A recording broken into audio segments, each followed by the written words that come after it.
अब सुनो, एक काम की बात बता रहा हूं। अगर आपके घर में पितरों का दोष है, जिसके घर में पितरों का दोष होता है, हमने तो बहुत लोगों को देखते हैं, हम तो मिलते हैं। अगर जिसके घर में पितरों का दोष है, उसके घर में कोई भी काम सही जगह नहीं जाएगा। सब काम अटकते अटकते अटकते अटकते बस भगवान जाने कैसे होते हो जाते, लेकिन बहुत तकलीफ आती है और कईयों के होते भी नहीं है। क्योंकि मैंने कथाओं में कई बार कहा है कि बाहर के पेड़ों को सींचो, इससे पहले घर की तुलसी में पानी जरूरी है। तुम बाहर के बड़े बड़े बड़े बड़े पेड़ों को सींच रहे हो, घर की तुलसी में पानी नहीं है, तो भैया कोई फायदा नहीं है। तुम बाहर भंडारे करवाते घूमो, घर में तेरे माँ बाप भूखे हैं, वो क्या डूब के मरने वाली बात है? कोई के भंडारे का फायदा मिलेगा तेरे को? तो घर की तुलसी की पूजा जरूरी है, और घर की तुलसी आपके पितृ देव है। अगर आपके घर के पितृ नाराज है, आपके पुरखे नाराज है, वो आत्मा ही नाराज है, तो आप कितना भी मेहनत कर लो, आपको सफलता नहीं मिलेगी।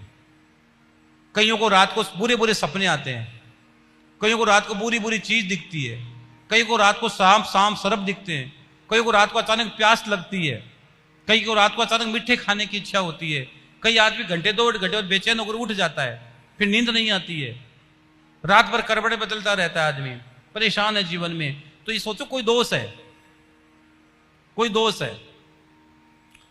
अभी थोड़े दिन पहले की बात है, मेरी कथा चल रही थी रामेश्वरम में। तो एक परिवार मेरे से मिलने के लिए आया, तो मैंने उनको कहा भैया तेरे घर में ये प्रॉब्लम है, ऐसा ऐसा ऐसा हुआ है। तो वो परिवार के साथ थे, काफी लोग, 10-15 लोग थे। उसने उस समय मेरी बात को, महाराज जी नहीं हुआ है, हम तो नहीं मानते। मैंने कहा ठीक है, नहीं मानता तो तू, तेरी मर्जी मैं मेरी मर्जी, मैंने तुझसे कौन सा ले लिया। अब दूसरे दिन फिर मेरे पास अकेले मिलने आया कि महाराज जी जो आपने कल बात कही थी एकदम सही कही थी, लेकिन सबके सामने हाथ नहीं भर सकता था। इसका मतलब, मैंने कहा तूने सबके सामने मेरे को तो बोल दिया, मैं नहीं मानता। मतलब 10-15 लोग आए थे, मैंने बताया ये प्रॉब्लम है, ऐसा ऐसा हुआ है, तो उन्होंने सबके सामने बोला नहीं महाराज जी हमको याद नहीं, ऐसा नहीं हुआ होगा, पता नहीं। और दूसरे दिन फिर अकेला मेरे से मिलने आया और बोले महाराज जी आपने जो कल बात बताई, एक एक बात सही बताई थी। तो फिर मैंने कहा कल क्यों हां नहीं भरी तूने? कि कल इसलिए नहीं भरी महाराज जी, मेरे साथ 15 लोग और थे, इसलिए मैंने जानबूझ कर हां नहीं भरी, आपने बात तो सब सही बताई थी।